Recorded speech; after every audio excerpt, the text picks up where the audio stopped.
त्याच्याने जो बोलतो ते सत्य असतं, त्याच्यात फरक पडत नाही. पण एकाच वाचेने निव्वळ वैखरीने बोलला तर ते सत्य राहीलच असं सांगता येत नाही.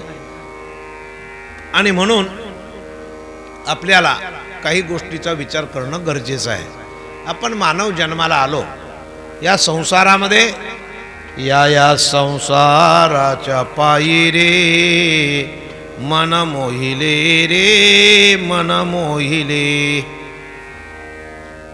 या संसारामध्ये पहा, आपण जन्माला आलो, आपले आई वडील जन्माला आले, यानंतर आजा गेला, पंजा गेला, बाप मसना तोही गेला, आणि देखत देखत नातू पंतू तोही तैसा झाला.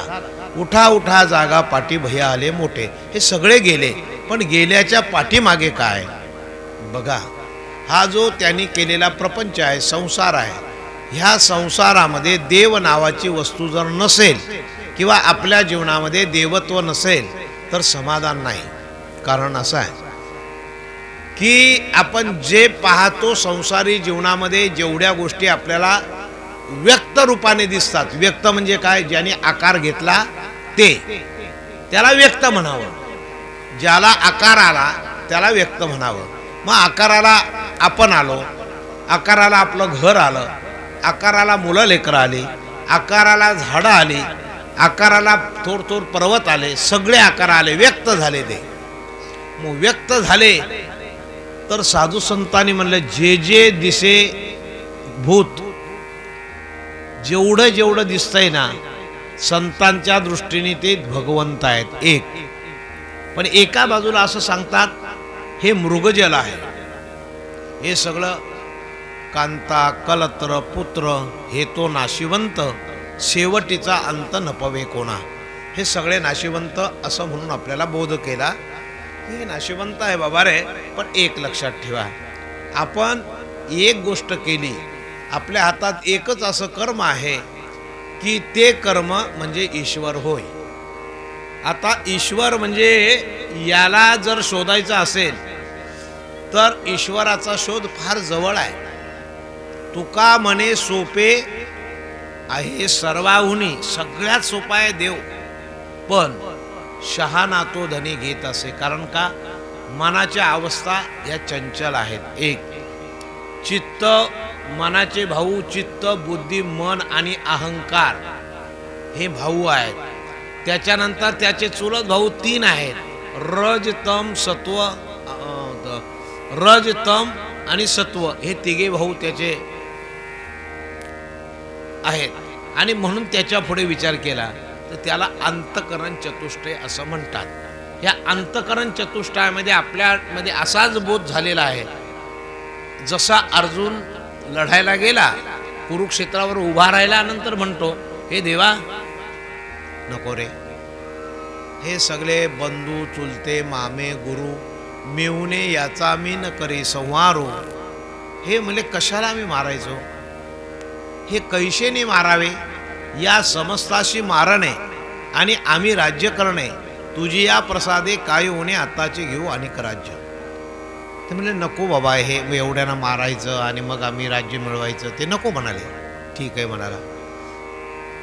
ते म्हणाले, भगवान परमात्मा सांगतात तू कोण मारणार.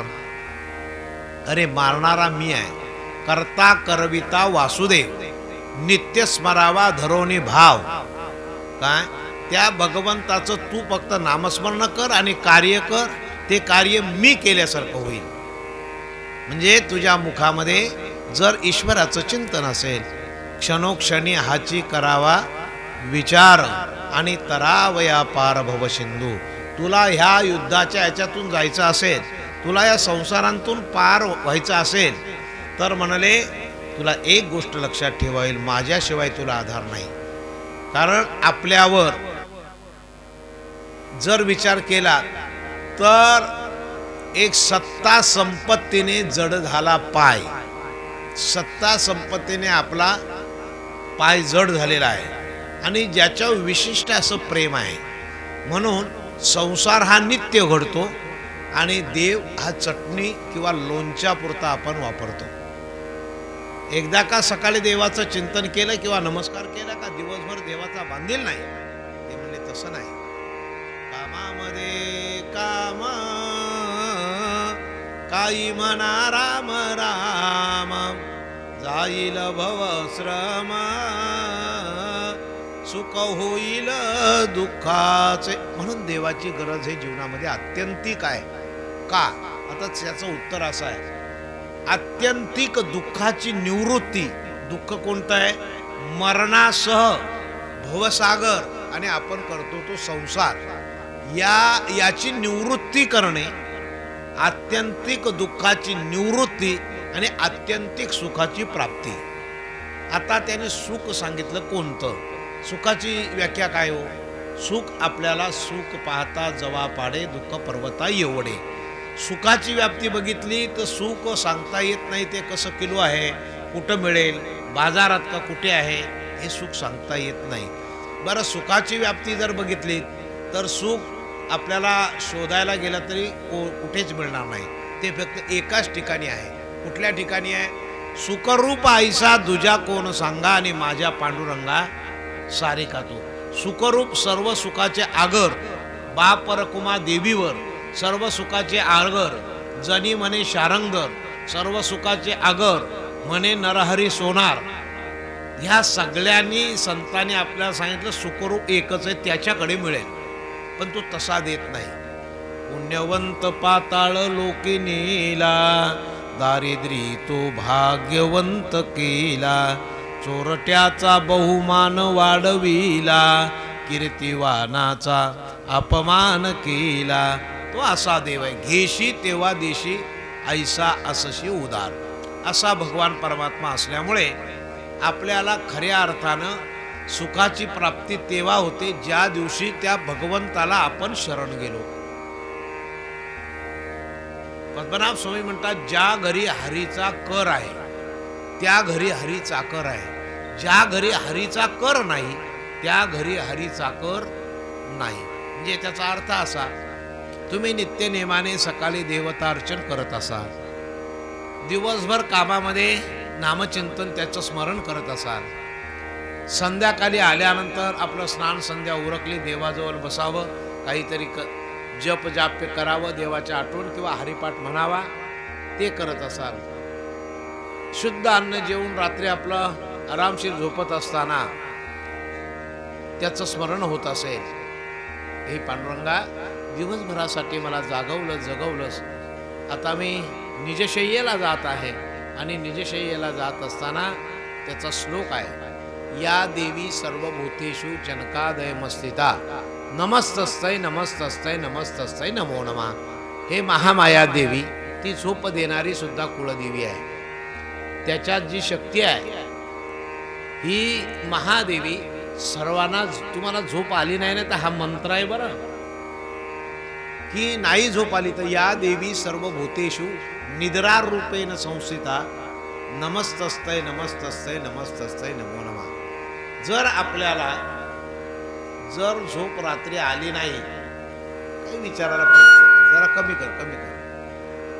जर झोप आली नाही तर आपल्याला चिंता वाटते, आपलं रक्त म्हणजे डोकं गरम होतं, आपल्या शिरा गरम होतात, आणि मग काही केलं या कुशीनी या कुशीला, या कुशीनी या कुशीला. मनुष्य काय म्हणले, रात्रभर झोपच लागली नाही हो. बरं, नाही लागली पण उपाय त्याला आहेत, शास्त्राने उपाय दिले. त्याच्यासाठी ह्या कुलदेवतेमध्ये एक देवी आहे, या देवी सर्वभूतेषु निद्रारूपेण संस्थिता, नमस्तस्तै नमस्तस्तै नमस्तस्तै नमो नमः. हा 5 वेळा जरी मंत्र म्हणालात ना तर ते अशी झोप येईल की लगेच तोंड वासून जांभई येईल. हे देवता काय काम करतात बघा. पण आपल्याला तिकडे पण हे नाही जमलं, आपल्याला ह्या देवीचं स्मरण करणं नाही जमलं तर जरा आपली एक जपमाळ काढायची आणि मग रामकृष्ण किंवा हरिओम हरिओम हरिओम जपत बसायचं, लगेच ती झोप येईल, ताबडतोब झोप येईल. पण ते करत नाही. हे कोणीतरी काहीतरी केलं, त्याच्यामुळे माझं असं झालं, इथून सुरुवात होती. म्हणजे वाईट चिंतनाची माणसाला जास्त सवय आहे. वाईट चिंतन जर तुम्ही करत असाल तर त्या वाईट चिंतनामध्ये सुखाची व्याप्ती काही नाही. क्रिया आहे का? चित्रपट आहे, चित्रपट, आणि त्या चित्रपटामध्ये स्त्री असते, चित्रपटामध्ये स्त्री असते, पण ती स्त्री काही कामाची असते का? चित्रपटांतील स्त्री नव्हे, किंवा भिंतीवर एखादी स्त्री काढली तर ती स्त्री नव्हे, ती चित्र आहे. जर ती भिंत फोडली तर केवळ होय माती. त्याच्यासाठी महाराज म्हणतात, चिताऱ्या चित्र काढी भिंतीवरी, चिताऱ्या चित्र काढी भिंतीवरी. काय करतात, पण ज्या वेळेस चित्र काढलेलं असतं, भिंत फुटली तर ते चित्र नाहीसं होतं. दुसरं त्याचं उदाहरण आहे. त्याच्यामुळे दुःख करण्याची गरज नाही. दुसरी गोष्ट अशी की जर आपल्या जीवनामध्ये एखाद्या वेळेस समजा नदी आहे, ओढा आहे, नाळा आहे, स्वप्नांतील धन जर आपल्या स्वप्नामध्ये आपण राजा झालो आणि सकाळी उठलो तर तो राजा असतो काय? नाही. उपयोग काय काय त्याचा? काय स्वप्नातला राजा राजा नव्हे, चित्रपट आहे. चित्रपट लावला, हा पडदा आहे, त्याच्यावर आग लागली, एवढी आग लागली त्या एखाद्या चित्रपटामध्ये, आगच आग, सगळं गाव जळतंय, सगळं गुंडांनी गाव जाळलं. कुठं आहे? त्या पडद्यावर आहे. म्हणून पडदा जळला का? कधी नाही जळला. मग हे जसं आपल्याला योग्य नाही, मृगजळ आहे, त्या तद्वत आपला संसार आहे. या संसारामध्ये आपल्याला जे एकच काम करायचं आहे, एक दिवस आपल्याला जाणं आहे. मग जाण्याच्या पाठीमागचा अर्थ असा, आपण कोणत्या या लागी शरण गेलो, निवारिलो संकटी, की मी एवढ्या करता शरण गेलो. मग कोणत्या देवाला? पहिलं देव सांगितलं आई वडील. आई वडील हे किती सर्वश्रेष्ठ आहेत. सर्व तीर्थांतील तीर्थ हे आई वडील आहेत. किंबहुना त्याचा अर्थ असा, सकल ही तीर्थे माय बापाच्या ठाई. ज्ञानेश्वरीमध्ये ज्ञानेश्वरांनी ती ओवी आपल्याला समर्पित केलेली आहे. सकल तीर्थाची धुरियारे, जिये का माता पितरे. सकल तीर्थाची तीर्थे म्हणजे आई वडिलांचे चरण. मग आई वडिलांचे चरण जर सगळ्याचं तीर्थ असतील तर आपण कुठे जातो? ह्या तीर्थाच्या पलीकडे जातो, दुसऱ्या तीर्थाला जातो. जाताना सुद्धा नमस्कार आई वडिलांना करत नाही. आम्ही येतो, आम्ही चाललोय पंढरपूरला, बाबा म्हणले जा बाबा खुशाल. सगळं तीर्थ आपल्या घरी आहे. मग या तीर्थाचा उपयोग काय? तर क्रिया ऐकायला तुम्हाला सिद्धांत ठेवायला बराच वेळ लागेल. क्रिया ऐका. हीच भक्ती श्रावण बाळाने केली, हीच भक्ती श्रावण बाळाने केली. श्रावण बाळाने आपल्या आईवडिलांना खांद्यावर घेतलं त्रेतायुगामध्ये, आणि तो काशीला चालला असताना अंध असणाऱ्या आईवडील, अंध असणाऱ्या आईवडिलांना घेऊन चाललेला असताना दशरथ राजाला स्वप्न पडलं आणि सद्गुरू सांगितलं जा म्हणले. ते म्हणले मी 3 प्राण्यांची शिकार केलेली आहे. त्या स्वप्नाच्या पूर्ततेसाठी तो गेला, तलावाच्या काठी गेला. दुपारचं ऊन लागलेलं आहे. श्रावण बाळाने आपल्या आई, वृद्ध आई माता पित्यांना एका झाडावर म्हणला, आई वडिलांना सांगितलं बाळा मला पाणी पाहिजे रे, तहान लागले. चैत्र वैशाखाचा महिना आहे. आई वडिलांनी सांगितलं तर याच्या बाळाच्या पोटात कळवळ आला. म्हणला तर काय करावं, पण हे अरण्य आहे, या अरण्यामध्ये पाणी कुठे मिळेल? विचार केला पण बघ जाऊन कुठं मिळतंय काय. पण तुम्हाला ठेवलं तर त्या काळात मोठी अरण्य होती. अरण्य म्हणजे झाड झुडपे वगैरे स्वापदे होते.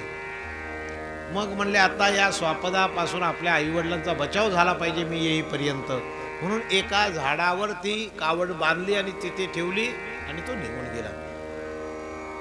परिणाम असा, ती झारी पाण्यामध्ये बुडवल्याबरोबर असा आवाज आला आणि दशरथाने कोणीतरी स्वापद पाणी प्यायला आलेला आहे असं समजून बाण मारला. आणि तो बाण कारण दशरथ राजाचा बाण होता, ज्याने स्वर्गामध्ये युद्ध केलं. इथं नाही, स्वर्गातल्या इंद्राला जाऊन जिंकलं असा होता तो. आणि मग जाऊन बघतो तो, जेव्हा ऐकलं, आई बाबा हे शब्द ऐकले, झरझर झरझर दशरथला घोटाळा झाला, कोणीतरी माणूस मेला. खाली उतरला, जाऊन पाहत होतो, ते जपुंज त्वरे प्रकाश पसरे, रूप दिशे गोजिरे. सुंदर रूप ब्राह्मणाचा मुलगा एका तलावाच्या काठी आईवडिलांच्या नावाने ओरडतोय. आणि ओरडत असताना हातामध्ये त्याने झारी घेतली आहे, प्राण जायची वेळ आलेली आहे. आपल्या शरीरातला बाण पलीकडे निघाला तरी हातातली झारी सोडली नाही. कुणासाठी? कुणावर प्रेम? आईवडिलांवर प्रेम. हे आईवडिलांचं प्रेम सार्थ करण्याकरता ती झारी घेतलेला. आल्यानंतर म्हणले, बाळा तू कोण? त्याला दुःख वाटलं राजाला. कुणाचा कुठला आहेस? म्हणला ते विचारण्याची वेळ राहिली नाही, माझा प्रयाण काळ जवळ आलेला आहे, एवढं पाणी न्या.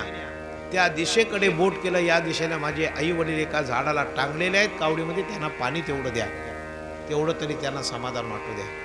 हे ऐकल्यानंतर आता राजाला पण धर्मसंकट पडलं. आणि मग ती झारी घेतली, गेला आणि त्यांच्या हातात ठेवायला सुरुवात केली. हातात ठेवतोय, पण प्रश्न असा आहे, अरे माझा श्रावण बालाने कधीही मुकाने म्हणजे मूकपणाने न बोलता मला काही दिलं नाही. स्तुती करून, चांगले गुणगान करून मला अन्न देतो, आम्हाला पाणी देतो, आणि गप्प काकवाळा तुला शीण झाला का? तू म्हणून आम्हाला देत नाहीस, बोलत नाहीस, नाही मागणार याच्या पुढे तुझ्याकडे पाणी. बोलतो काय राजा? काय उत्तर देऊ शकतो? कारण अपराध त्याने केलेला होता. त्याच्यानंतर पाहता पाहता पाहता प्रश्न असा आला की शेवटी, मधला विषय मी तुम्हाला जास्त सांगत नाही, मोठी कथा आहे. त्याचा विषय असा, त्याचा उघड झालं. शेवटी राजाला सांगावं लागलं, मी तुमचा बाळ नाही, तर मी दशरथ राजा आहे, या नगराचा, अयोध्येचा राजा आहे, आणि माझ्या हातून तुमच्या श्रावणाचा प्राण गेलेला आहे. बापरे! एवढं ऐकल्यानंतर त्याला प्रश्न पडला आणि आई वडील ओरडायला लागले. पाहता पाहता शेवटी राजाला शाप दिला. ती गोष्ट वेगळी. श्रावणाचा अंत झाला, तोच श्रावण बाळ पुन्हा जन्माला आला. पुन्हा जन्माला आला कोणत्या स्वरूपाने? भक्त पुंडलिकाने.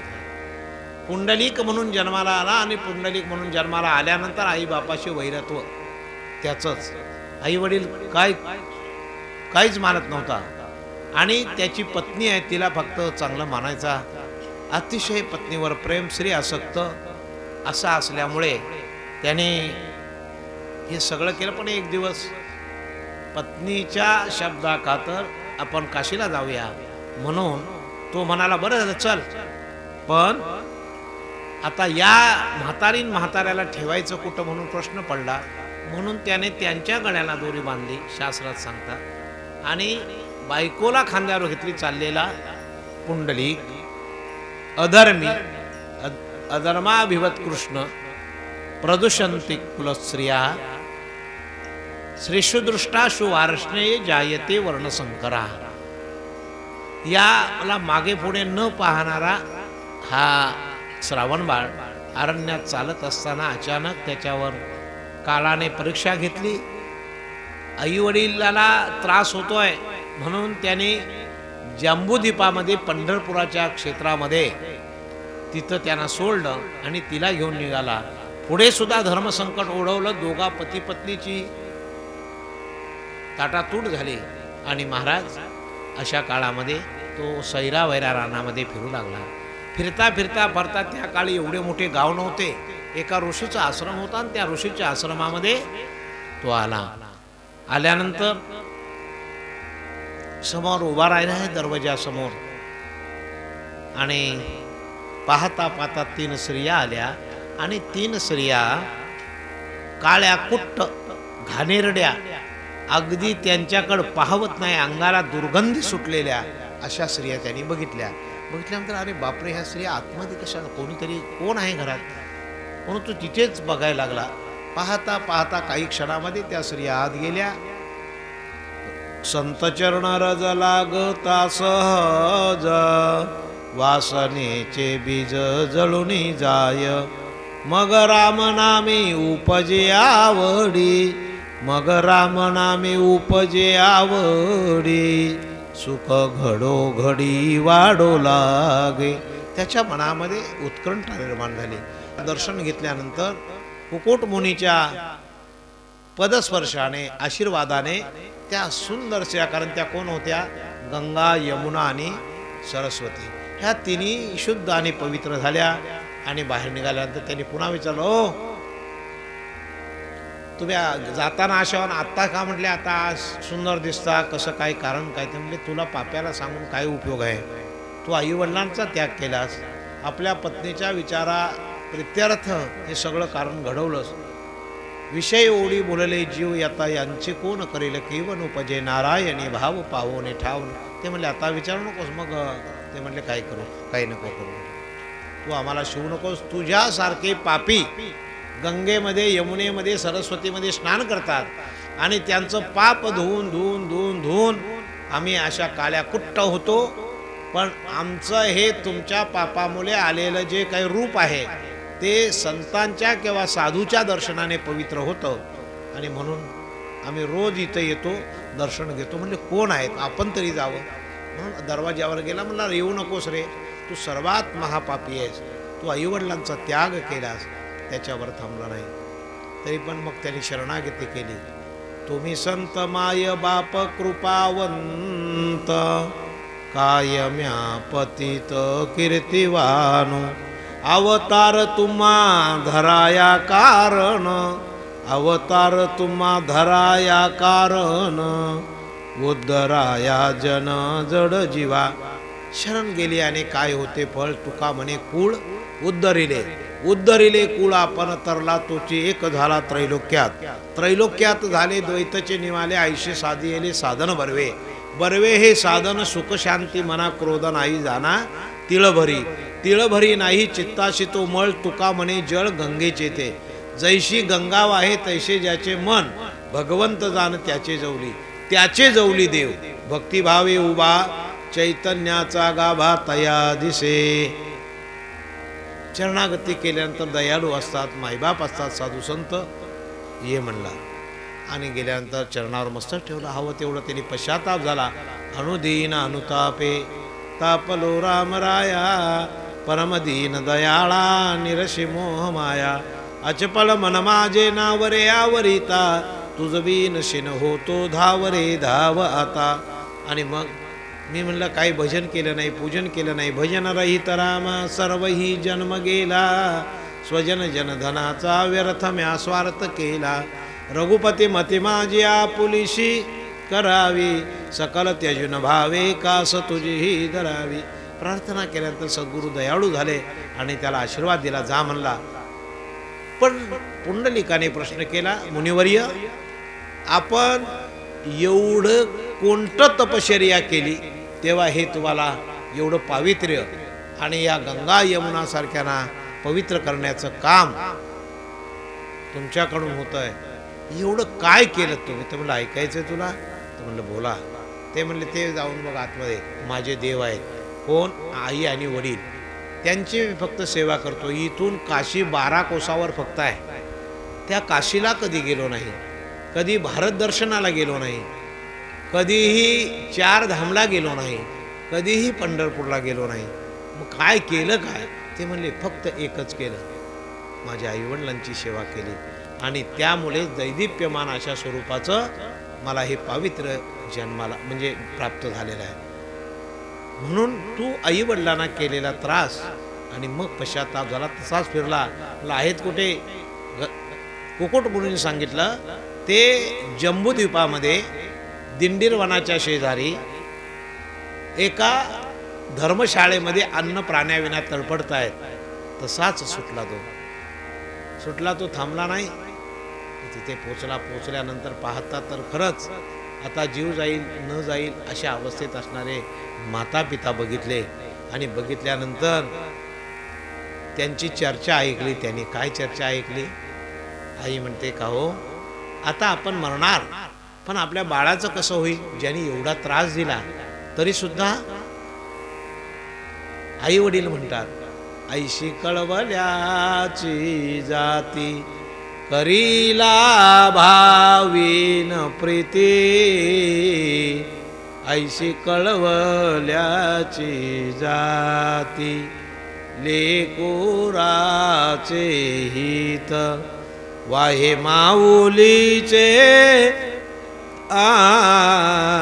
ऐशी कळवल्याची जाती. आणि मग उभा अंगामध्ये घाम सुटला. एवढा ज्यानं आपण त्याग केला त्याचा अंग हळायला लागलं, बेभान झाला. म्हणला काय करावं, केवढी घोर. एकदाच ओरडला आई आणि बाबा. हा शब्द ऐकला आपल्या पुंडलिकाचा आहे. डोळ्याने दिसत नव्हतं, ओळखायला येत नव्हतं, तरी म्हणाले पुंडलिका. मग काय तो आईचा कळवला आणि काय बोलणं. एकमेकाला बिलगले. पोटभर होतं नव्हतं तेवढे सगळे रडून नहाले आणि म्हणले बाळा बरा आहेस ना रे तू. ज्यांना बरं नाही ते विचारतात, एवढी काळजी जे घेतात त्यांना आई वडील म्हणावं. आईशी कळवल्याची जाती त्यांना आई वडील म्हणावं. महाराज त्याच योगे भगवंताला त्या मग सेवा करायला सुरुवात केली. आई भगवंताला यावं लागलं. देवा तू नाही देवादिदेव, देवादिदेव माझा इथं आहे. सकळ देवा आदिदेवा कृपाळू आजी केशवा महानंदा महानुभवा सदाशिवा सहजरूपा. आणि मग भगवंताला मानावं लागलं. अरे म्हणले देवा हरकत नाही, तू आलायस ना, अरे पण बसायला तरी दे. घरच्या पाहुण्याला पाहुणा आला म्हणजे त्याची उडबस करावी लागते.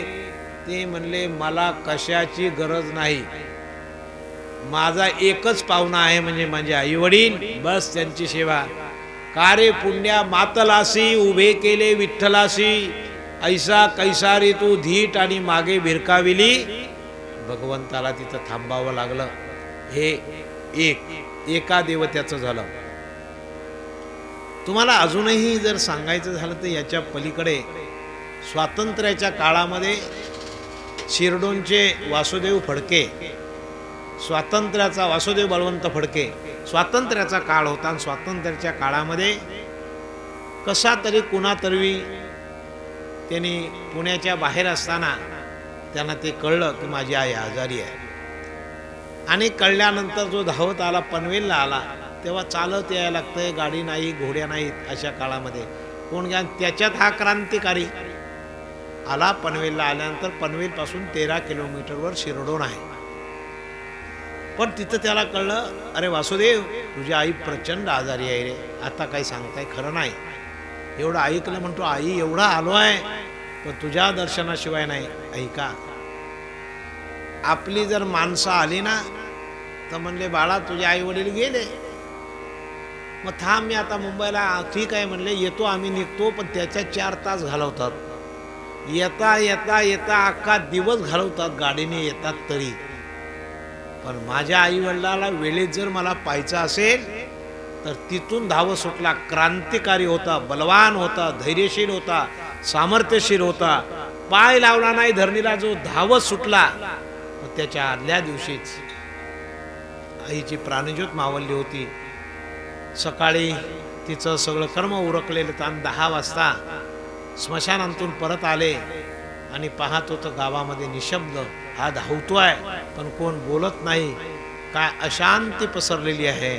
तो आपल्या घरी गेला.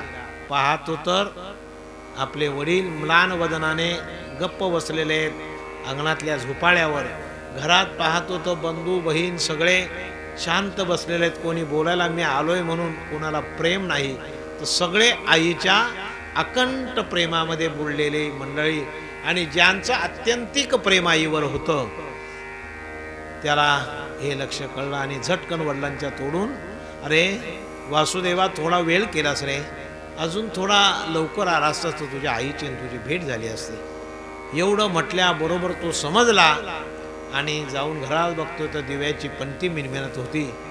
आणि मग त्याची अवस्था काय झाली असं आपल्याला सांगायचा मुद्दा आहे. आपल्याला खरे देव कळत नाहीत. आणि अशा प्रकाराने जेव्हा आपण जीवनामध्ये वाहतो मग आपल्या संसारामध्ये आशीर्वाद प्राप्त होत नाही. आलो आपण जवळ. एक संसारातले खरे आईवडील देव. 2 नंबर की जे जन्माचा आणि मरणाचा आणि आपल्या सुखाचा आदर करतात ते कुलदेव. कुलदेवाची व्याख्या तेव्हा निर्माण झाली ज्या दिवशी सप्तऋषींचा जन्म झाला. त्या सप्तऋषी हे ब्रह्मदेवाचे पुत्र आहेत आणि या ब्रह्मदेवाच्या पुत्रांची तपश्चर्या म्हणजे सामान्य नाही, असामान्य. आपली उत्पत्ती झाली पण यापुढे याचा विस्तार व्हावा म्हणून त्यांनी तपश्चर्या करून त्यांना आयुष्य खूप होतं, हजारो वर्ष आयुष्य होतं. आणि ते करत असताना पुढे काही जन्मतील म्हणून त्यांनी तपश्चर्या केल्यानंतर पुढील होणारी संतती स्वैर होऊ नये, आचार धर्मशील व्हावी. आता तुम्हाला उदाहरण देतो, ऐका. शिवाजी महाराजांच्या काळात परिस्थिती आता सगन नव्हती. सगळे शेतकरी काम करी अशी सगळी मंडळी. पण राजा शिवाजींनी एवढे मोहरे म्हणजे एवढे सरसेनापती जमा केले. हे खेड्या गावांतूनच, या सगळ्या पठारांतूनच सगळे गावागावातनं एक एक हिरा हिरला आणि बघितलं तुमच्यातच होते. त्या काळामध्ये मग ऋषींनी विचार केला, यदा यदाई धर्मस्य ग्लानिर्भवति भारता अवित्तु नाम धर्मस्य तदात्मान सृजाम्यहम परित्राणाय साधूनां विनाशाय च दुष्कृतां धर्म संस्थापनार्थाय संभवामि युगे युगे. हे जग चालावे, जग लावावे सत्पंथी, हेची पै साधूची भक्ती. आणि मग त्यांनी विचार केला आणि धर्मग्रंथ लिहायला लागले. प्रत्येकाने 4 वेद लिहिले, 6 शास्त्र लिहिली, 18 पुराणे झाली. आणि मग सांगितलं की सगळ्यांनी हे विश्व चालावं. त्यानुसार वर्ण योजना आली. वर्ण योजना म्हणजे कोणी काय करायचं, कोणी काय करायचं, कोणी काय करायचं. ह्या वर्णानुसार प्रत्येक ज्या ऋषीने ज्या वर्णाची उत्पत्ती केली त्याला त्याचं नाव मग क्षत्रिय, ब्राह्मण, क्षत्रिय, वैश्य आणि शूद्र असे हे 4 वर्ण पडले. त्या 4 वर्णामध्ये प्रत्येकाला एक एक काम झालं. ती गोष्ट सोडा, पण झाल्यानंतर प्रत्येक ऋषीने, आता जे शूद्र आहेत ते मातंग ऋषीचे सगळे वंशज आहेत. ह्या मातंग ऋषीने सामान्य भक्ती केली नाही, फार मोठी. ते प्रत्येकाचा विषय मला सांगायला. मग ते ऋषी कोणते? नमो कश्यप अत्रि भारद्वाजम नमस्ते विश्वमित्र वशिष्ठ गौतम जामदाग्नी नमस्ते वस्तादिक मुनि सप्तकश्य तशां भवेत पुण्य प्राप्तिर्न च संशयाः. ह्या म्हणून आपण कुलाचार ऋषीपासून आलेला आपला कुलाचार आहे. एक देव बघितला, आपण दुसऱ्या देवाकडे चाललो आहे. ह्या देवांची प्रतिष्ठा पाहता पाहता पाहता त्यांनी सुंदर वाङ्मय करून त्या काला भूजपत्रावर लिहायचा. आता सारखा कागद नाही, पेन नाही. निळ्या रंगाच्या वृक्षाची शाया आणायची, अजूनही ते आहेत वेळी त्याला. आणि मग भूजपत्रावर लिहायचं. भूजपत्र म्हणजे एवढ्या झाडाचं पान त्याच्यावर लिहायचं. असं करून त्या झाडाच्या पानावर तुमच्या आमच्या करता शास्त्र लिहून ठेवली आणि सांगितलं आता ह्यांना कोण वाली कोण. केवळ जन्माला आला तेव्हा कोणी नाही, ओ ठेविलेली नावे होत जे देतो उठी. मग आपल्याला धर्म केव्हा? आईच्या उदरांतून बाहेर आल्यानंतर आपल्याला 16 संस्कार लागतात. मग गर्भाधान, पुसवन, जन्म, त्याच्यानंतर आणखी दुसरे 2-3 मध्ये आहेत. मग कान टोचणे, त्याच्यानंतर पालकारोहण, नामकरण, मोठा झाला का लग्न, लग्न झाल्यानंतर आणखी पुढचे काय विविध उपक्रम आहेत. ते झाल्यानंतर शेवटचा आपला संस्कार. शेवटचा संस्कार 15 एकूण 16 संस्कार. 15 संस्कार जीवदृष्टी पाहे आणि 16वाची राहे पराधीन. 16वा आपल्याला दिसत नाही म्हणजे आपलं मरण हा संस्कार आहे. म्हणून मेल्यावर त्याला आंघोळ घालतात, सजवतात, नाना तऱ्हेचे त्याला हार घालतात, आरती ओवाळतात, चांगलं बसवतात, गंध लावतात आणि नंतर नाही तर संस्कार आहे. पण त्याला तो पाहता येत नाही. 15 संस्कार जीवदृष्टी पाहे स्वतः पाहतात आणि मग 16वाची राही प्रधान. आता हे कर्म संपलं. मग ह्या कर्माच्या ठिकाणी संभव असा आहे, या लोकांनी या जीवनामध्ये ह्या कुलदेवता या मंडळाच्या द्वारा प्रत्येकाला विधी दिला. प्रत्येक मंत्र्याचा, प्रत्येक ऋषीचा एक एक विधी आहे. वर्णाश्रमाप्रमाणे ज्या ज्या देवाने, म्हणजे भगवान शंकर, गणपती आणि विष्णू या तिघांनी विचार करून आणि ब्रह्मदेव या त्याचं उत्तरदायित्व घेतलं. आणि घेतल्यानंतर आपल्याला जे जे अवतार शंकराने घेतले, तो खंडोबा, तो भैरवनाथ, तुमच्या आमच्या करता. तिसरा अवतार भवानी आहे, ही पार्वती माता आहे. मग तिचे अनंत अवतार आहेत. मग इथं आल्यानंतर अनेक रूपाने तिची नावं आहेत. ते सोडा, मी आता जास्त सांगत नाही, वेळेप्रमाणे आपल्याला जाणं गरजेचं आहे. म्हणून मग तो अवतार झाला. त्यानंतर जोगेश्वरी आहे, जानाई आहे. आणि जो कुळाचा, हे का केलं तर याद्वारा जर तुम्ही केली तर तुमच्या संसारामध्ये तुम्हाला विचार करण्याची किंवा तत्कर्म फल प्रदानम, की ताबडतोब लागणारं फळ. इतर देवाच्या तपश्चर्या केल्याने दीर्घकाळ, पण कुलदेवतेची तपश्चर्या केली, नुसतं नामस्मरण जरी केलं तरी त्या दिवसाला तुम्हाला सहकार्य होत असतं. हे आपल्याला माहीत नसतं. आपण मग जातो एखाद्या देवाकडे, एखाद्या भक्ताकडे जातो. असं असं झालं हो नुकसान, काय करायचं, माझा पोरगा ऐकत नाही, माझ्या घरात काय पैसा टिकत नाही, वसवशी आहे, बापाचा मुलगा ऐकत नाही, आणि अशी अवस्था झालेली आहे. तो बघत म्हणतो, माझंच नाही कोण ऐकत माझ्या घरात, तुला काय सांगू. हां, मग तो त्या काही एकदाच अंग हलवतो आणि एकदा सांगतो, तुमच्या घरच्या देवाचीच नड. दुसरं त्याच्याकडे पुस्तक नाही, ग्रंथ नाही, काय नाही. त्याचा एक ठोका आहे, तो एक शिक्का मारला. आता मला सांगा, देव जर नडतो तर त्याची पूजा कशाला करायची, काय कारण आहे. देव हा भक्ताचं प्रतिपालन करण्यासाठी जन्माला आलेला आहे, तो नडायला नाही. पण आपलं कर्म काहीतरी वाईट घडलं, त्या योगे त्याचं फल आपल्याला भोगणं गरजेचंच आहे. जसे करावे तसे भरावे, शब्द कुणावर ठेवू नये. सुखाची या संगती सारे अंती कामा कोणी नाही. आपण वाईट केलं तर आपल्याला पुण्यश्य फलम इच्छन्ति पुण्यम इच्छन्ति मानवा, की मानवाला ह्या हाताने करावं आणि ह्या हाताने दोष कोणाला देऊ नये. पण तरी सुद्धा कुलदेवता अशा लोकांनाही शेवटी तारते, का ते वंशज म्हणून. मग या अशा अन्वये प्रत्येकाचं रक्त तयार होतं. क्रिया बघा किती संबंध आहे.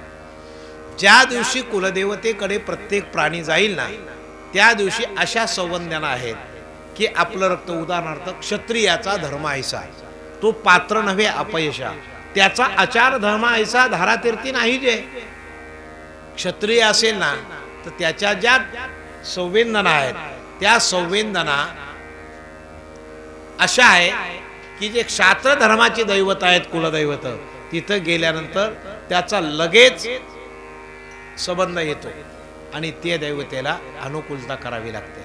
म्हणून देवाजवळ जातो.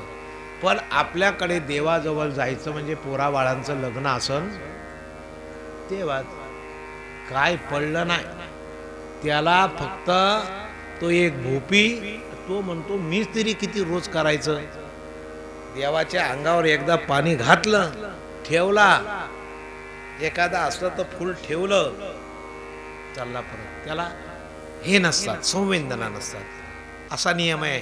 त्याच्यामुळे आणि तुम्ही आम्ही गेलो कधी तर किती भीतो आपण देवाला. वा भगवान परमात्मा आहे, देव आहे, माझं कुलदैवत आहे, माझं प्राणजीवन आहे. माझ्या कुळीची कुलदेवी केली ठावी संतानी, माझ्या कुळीची कुलदेवी. ही कुलदेवी आपल्याला साधू संतांनी सांगितलं. येणीची पंथे चालू जाता न पडे गुंता कोठे काही. तुम्ही जर या मार्गाने गेलात साधू संतांनी सांगितलेला तर तुम्हाला गुंता नाही.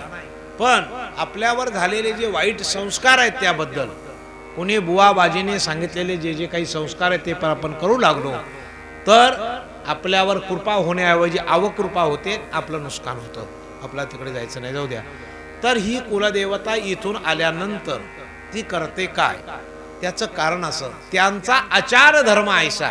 उदाहरणार्थ ब्राह्मण असला, ब्राह्मणाच्या कुलदेवतेकडे गेले तर त्याला मंत्र म्हणतच जायला पाहिजे. मग तो तोंडात, मध्ये ब्राह्मणाची शक्ती तोंडात आहे, तुमच्या क्षत्रियांची शक्ती बाहूत आहे, याला लक्षात. त्याच्यानंतर पांचाळाची शक्ती बुद्धीत आहे. हे प्रत्येकाला माहिती पाहिजे. हे जेव्हा माहिती असलं तर त्याला ते वर्म कळतं, आणि वर्म कळलं का जीवन सुखी होतं. म्हणून कुलदेवता, मग त्याचे आचार आले. आचार आल्यानंतर कुलदेवता ही शुद्ध आणि पवित्र आहे. पण काही शिवाजीच्या काळामध्ये एवढ्या विटंबना झाल्या कुलदेवतेच्या, आणि आज आपला समाज, बहुजन समाज केवळ अज्ञान झालेला आहे.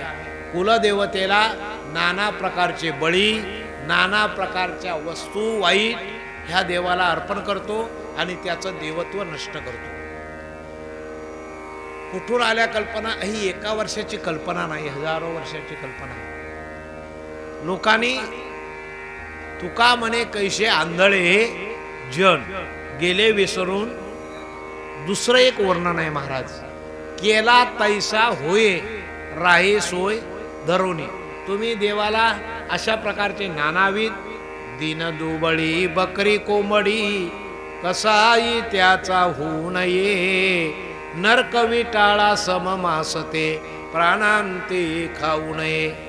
आपुल्या कुळात झाली कन्या पत्नी करण्यावरून नये, वधूवराचे कुळ एकची असता लग्न लावू नये.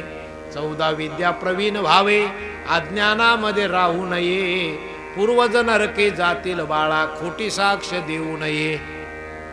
त्याच्या पुढे भाजी भाकरी घरीच खावी भलत्या ठाई जेवू नये, कामा वाचून घरी कुणाच्या मुळीच बाळा जाऊ नये. किती शास्त्र आमचं प्रगत आहे, किती चांगलं आहे, पण आम्ही पाळतो का? आता रोडला कितीतरी ते ढाबे झाले, त्याच्यावर सोडीतच जात नाही. ह्या निघाला का त्याच्यात ते ढाबे पूर्ण झाले तर मग ते संध्याकाळी चालू होतात. ते काय विचारू नका, जीवनाची दशा झालेली आहे.